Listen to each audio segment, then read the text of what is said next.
est dans une golfette dans le parc de la Villette. Alors nous voilà en route au cœur du parc. Donc nous sortons là du pavillon Janvier, qui est le pavillon bonjour de l'administration. À notre droite, il y a ce qu'on appelle la Prairie du Triangle, connue pour le cinéma de plein air, qui accueille le cinéma de plein air chaque été, mais pas cet été, puisqu'on est en 2024. Et que l'on accueille les JO. Et là, de jeunes gens, des enfants, des classes, sont en train, des centres aérés, certainement, parce que nous sommes mercredi, sont en train de jouer. La superficie totale du parc de la Villette, 57 hectares. c'est énorme. C'est la raison pour laquelle nous sommes en golfette. Pour avoir le temps, en très peu de temps, justement, de parcourir ce parc. Donc, comme tu as vu, là, c'est le pavillon Janvier. Et à gauche de la halle, tu as le théâtre Paris-Villette, qui est l'équivalent, en fait, le parc est assez symétrique. Il a été conçu, donc, ça, ce sont les vestiges de l'époque de la Grande Halle, avec, à l'époque où c'était foire aux bestiaux et autres. Et donc chaque pavillon est déjà son existence. Aujourd'hui, ils sont tous réhabilités. Et ici, c'est le célèbre Paris-Villette. Alors ce parc de la Villette, je vais pas refaire son histoire, mais en gros, ce qui le caractérise, c'est donc ces espaces verts. 55 hectares sur lesquels Sont installés le Conservatoire national de Paris que tu as sur ta droite, la Philharmonie de Paris, avec la construction de Jean Nouvel, la Grande Halle, historique, bien sûr, les Folies de Bernard Tchoumi, qui ponctuent le parc, la Philharmonie, et surtout une vingtaine de jardins et prairies. disséminés un petit peu partout sur le parc, puisque la volonté de Bernard Tchoumi, c'était vraiment d'avoir un parc qui puisse évoluer, se transformer au gré de son évolution et des projets qui venaient s'y inscrire. Donc on l'appelle parc architectural parce que Jean Nouvel, Bernard Tchoumi, de Pourtansac, nombreux sont les architectes qui l'ont investi et qui ont mis un petit peu leur patte. Et pour que tout ça soit harmonieux, finalement, en fait, le parc a été pensé de manière élégante et permettant justement beaucoup d'aération. Tu vois, il n'y a pas de grand bâti qui obstrue la vue, par exemple, du nord au sud. Ici, ce sont les Archifolies. C'est un projet imaginé et confié à 20 écoles d'architecture afin qu'elles designent 20 pavillons pour les 20 disciplines sportives dans le cadre des JO. Alors, comme tu vois aussi, pour mettre en place tout ceci, tu vois beaucoup de barrières à mon grand à mon grand désarroi, mais parce que ce parc va accueillir un certain nombre de personnalités et de monde, ce qui fait qu'en fait le parc a été barriéré pour à la fois préserver certains espaces et puis organiser une circulation qui n'est pas la circulation habituelle du parc. Donc là, je voulais qu'on descende au jardin des Bons, qui descend, et dans lequel je vais essayer de t'amener par la passerelle. Et dans lequel, en fait, demain, avec les réchauffements climatiques, tu vois, ça va être des îlots de fraîcheur au sein d'un parc en plein cœur de Paris, à la périphérie, qui va permettre aux gens de... Classiquement, tu passes comme ça. Là, on est sur l'allée du Zénith. On va même vers le...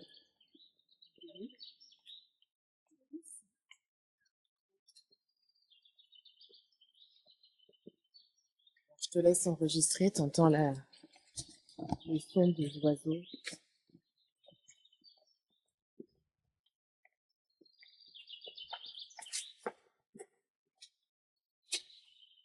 Le cylindre sonore, donc parfois Bernard Leclerc, architecte. Et donc, c'est une propriété acoustique, non, le fait d'être en cylindre? Tu vois comment résonne ta voix? Ouais. Ah, c'est super. Je crois que j'étais jamais venue ici. De nouveaux espaces. Publics. Parce qu'ici, c'est des espaces publics. Voilà, Ils sont toujours ouverts. Toujours ouverts. Alors, la particularité de ce parc, c'est que, comme tu as pu le constater, il n'y a pas de barrière. Enfin, logiquement. Enfin, Mm. pas de barrière, ce qui fait qu'on peut arriver d'est en ouest, du nord au sud, à n'importe quelle heure du jour et de la nuit. Il est donc à la périphérie, enfin au cœur de Paris, à la fois entre la périphérie et Paris Est.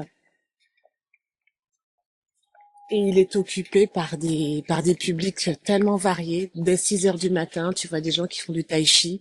Ce serait pas mal que tu reviennes à un moment un peu tôt. Si tu es matinal, ça te plairait. Des gens qui font du yoga très tôt. Et puis le soir, eh ben, les noctambules, puisqu'il y a aussi des lieux de fête, comme le cabaret sauvage que tu connais. Ou... Ça, c'est des tuyaux de... Ça, c'est des tuyaux qui acheminent l'eau qui est récupérée un peu plus loin pour irriguer justement la prairie, tous tous les espaces. Les espaces peuvent être occupés par des petites formes, mais c'est tu vois, génial. des petites formes musicales ou théâtrales. Et des déambulations avec, tu vois, des petits cortèges qui passent et là tu remontes vers un autre jardin. Ben voilà. On va peut-être passer d'ailleurs par là pour récupérer notre petite bibliothèque. Vous programmez aussi pas mal de spectacles dans les espaces Oui, tout à fait. extérieurs. Extérieur. La réalité de ce parc, c'est que comme il est ouvert nuit et jour, on a le PTGHV, donc la Villette. On a une mission aussi de service public de protection des visiteurs. Donc on s'occupe beaucoup de la sûreté des usagers du parc et de la propreté du parc également. À la fois pour nous et pour les partenaires qui sont adossés ou connectés au parc. Donc la Cité des Sciences, enfin ceux que j'ai évoqués tout à l'heure. Philharmonie, conservatoire, Zénith. Et chaque folie, elle est investie ou pas forcément? Alors parfois elles le sont, oui. On essaye au maximum, mais parfois elles sont, elles ne sont qu'une façade. Tu vois, il n'y a pas d'espace à l'intérieur. Elles sont de différentes capacités. Les chaumons se font ici. Alors là, je peux pas filmer. Et alors, c'était résilience, la thématique 23 qu'on a laissé, et qui colle. Tu veux dire les jardins? Oui, oui, du Festival des Jardins. Le Festival des Jardins de Chaumont. Ouais. On travaille ensemble et on a une réplique et on leur cède ces deux parcelles, pardon, qui leur permettent de présenter leur projet. Donc on prend toujours deux projets par an qu'on installe chez nous. Tu vois? Donc là, nous avançons. Donc je viens de te montrer le jardin des bambous, le jardin de la réplique. Ici, tu as le jardin de la treille, qui est en fait une vigne. C'est un jardin qui se trouve au centre du parc. Je trouve que c'est un lieu assez paisible. Où aussi j'ai eu l'occasion de voir des petites performances organisées. Ce qui est marrant, c'est que bon, l'espace est super grand. Mhm. Les jardins sont très très différents dans l'esthétique, dans C'est la ça. façon d'être réalisés. Et la volonté, justement, c'était que chaque espace puisse avoir son identité et ça apporter un moment de plaisir pour les spectateurs, pour les usagers du parc. Et nous, notre mission, c'est de faire en sorte que tous les usagers du parc puissent avoir à un moment ou à un autre accès à de la culture, du culturel. Alors, soit en entrant dans les salles payantes, soit en y ayant accès dans l'espace public, gratuitement. Là, ça, c'est un espace très occupé par le parc, cette prairie. Ici, c'est un magnifique parquet sur lequel, ben voilà, des danseurs en hip-hop, des milongas ont lieu. C'est une fresque qui est en hommage aux victimes et malades du sida qui a été designée par Fabrice Hibert et qui s'appelle l'Artère. Et c'est devenu un espace plutôt dédié à la danse. Plutôt dédié à la danse. Et comme tu vois que c'est un parquet un peu lisse, Ouais. ce qui n'est pas courant sur le parc, ça permet à tout type de danse, milonga, tango, tu vois, de venir répéter ici. Alors il y a beaucoup d'associations effectivement aussi asiatiques qui viennent travailler faire du tai chi, faire des danses traditionnelles. Ici tu as le hall de la chanson, alors qui est un lieu dédié à la pardon. La chanson, C'est le repos aussi des amoureux. c'est l'endroit également des hommes, comme tu as pu constater. Hall de la chanson, Centre national du patrimoine de la chanson. Alors là, je vais devoir traverser le canal et pour ce faire, je vais passer derrière le Zénith. Et tu vas avoir accès à ce à quoi les gens n'ont jamais accès, c'est-à-dire tous les lieux un peu de stockage, les entrepôts de nos camions, des zones un peu techniques, je dirais. Alors à ma gauche, il y a le Zénith.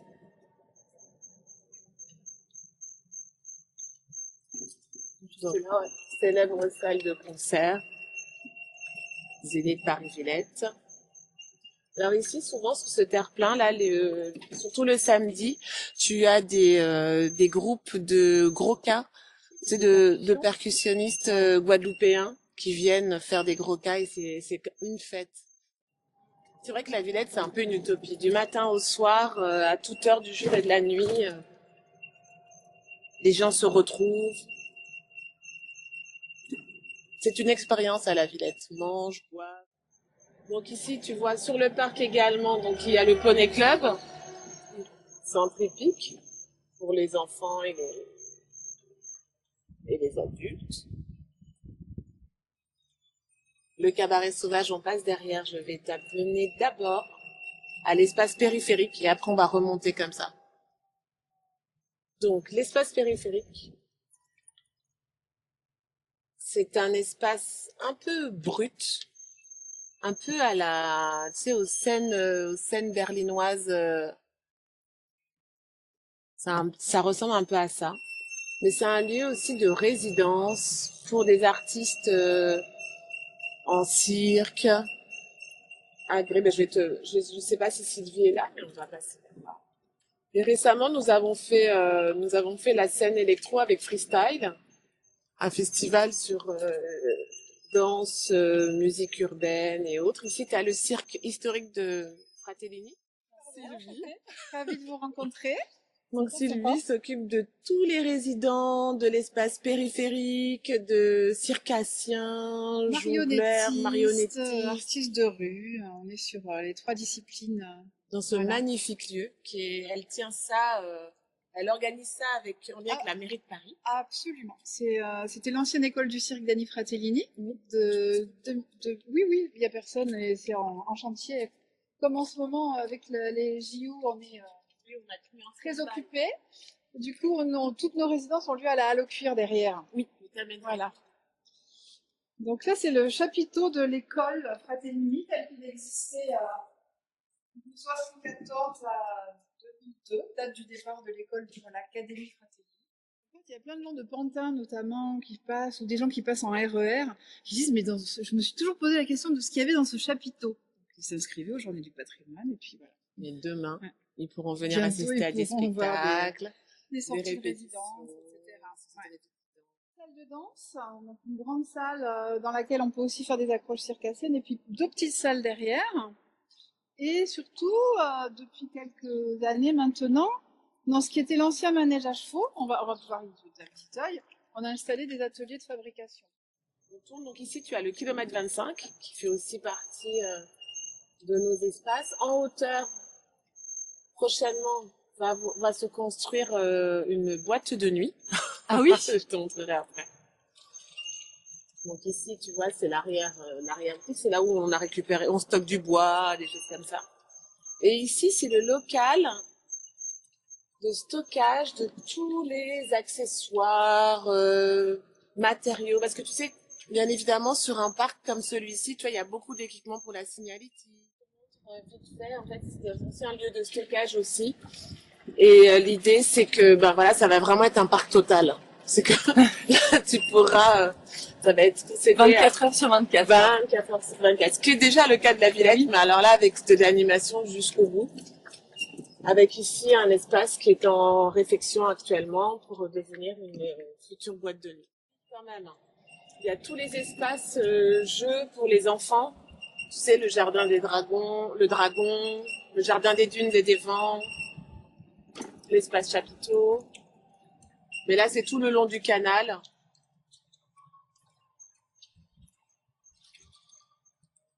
On pourrait y passer des heures. C'est un parc dont j'ai pas longé la berge, hein, mais c'est juste pour que tu vois. Donc le cabaret sauvage sur Notre-Dame, on va passer comme ça. C'est un parc qui est traversé quand même par le canal. Traversé par le canal, avec parfois des compétitions sportives qui s'y adonnent. Un pont flottant qui s'installe à partir de la belle saison pour permettre aux usagers de traverser le canal sans avoir à faire le tour. Et nous, on va tourner là, parce qu'on va pas faire tout le canal, sinon on va passer derrière le cabaret sauvage. Donc là, c'est un peu particulier aussi. Parce que tu vois un parc qui est en pleine transformation, en pleine mue, avant l'accueil des Jeux Olympiques, enfin du Club France et on va s'appeler le Parc des Nations. Et donc il y a beaucoup de pays qui sont sur le parc, Pays-Bas, Canada, Brésil, avec en majesté le CNO français. Attends, je te mets sur la photo. Dans la grande halle. Alors voilà, c'est génial. Donc voilà, voilà, ça c'est le parc. Un monsieur qui vient répéter. Voilà, le parc de la Villette.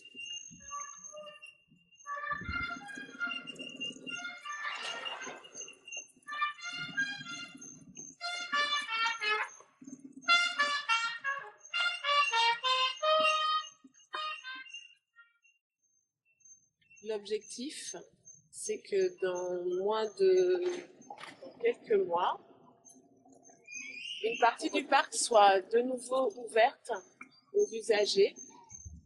On repasse. Allez-y, madame. Et donc, il y aura un accès possible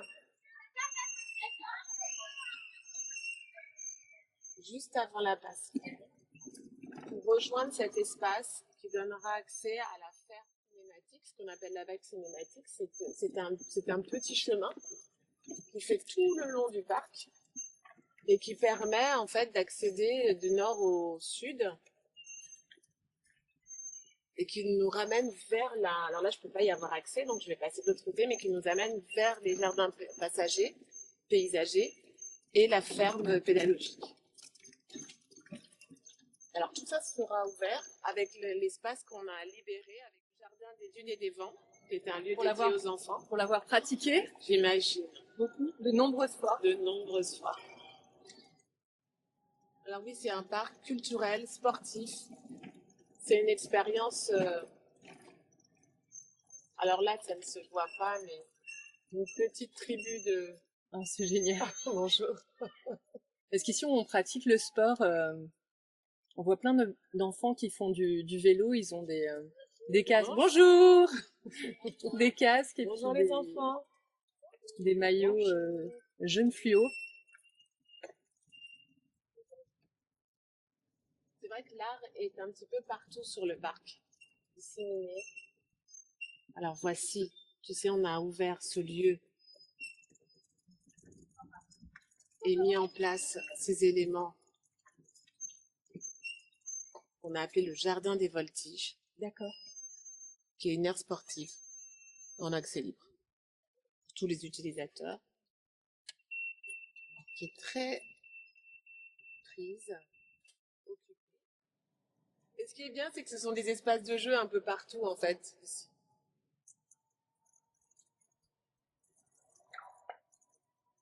C'est ça que j'aime bien.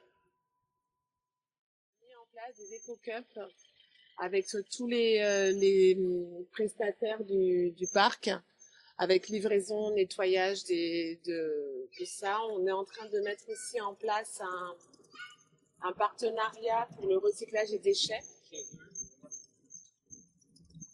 à l'échelle du parc, avec tous les concessionnaires et autres. Non, non, c'est une vraie préoccupation. Le bar de demain, sa préoccupation, c'est d'être un lieu vertueux à la fois au sein des énergies douces, renouvelables et de leur traitement.